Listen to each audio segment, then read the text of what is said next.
আজকের আলোচনার বিষয় হচ্ছে যেসব ব্যঞ্জনধ্বনির উচ্চারণ আমরা অনেকেই ভুল পড়ে থাকি।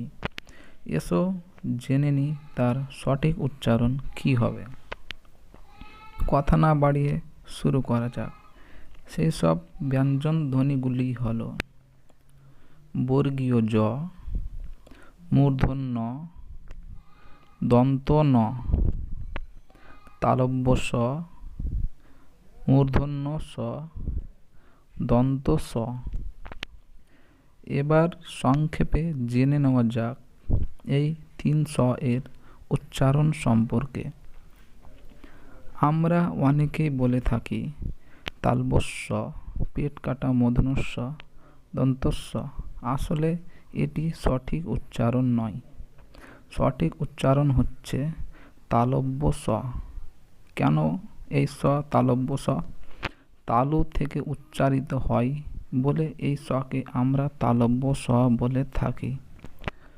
মূর্ধন্য স, এই স মূর্ধা থেকে উচ্চারিত হয় বলে একে আমরা মূর্ধন্য স বলি। দন্ত স, দন্ত বা দাঁতের সাহায্যে উচ্চারিত হয় বলে এই সকে আমরা দন্ত স বলে থাকি। এখনও যারা আমার স্বরধ্বনির ভিডিওটি দেখোনি, সঠিক উচ্চারণ শিখতে হলে দেরি না করে তাড়াতাড়ি গিয়ে দেখে নিও।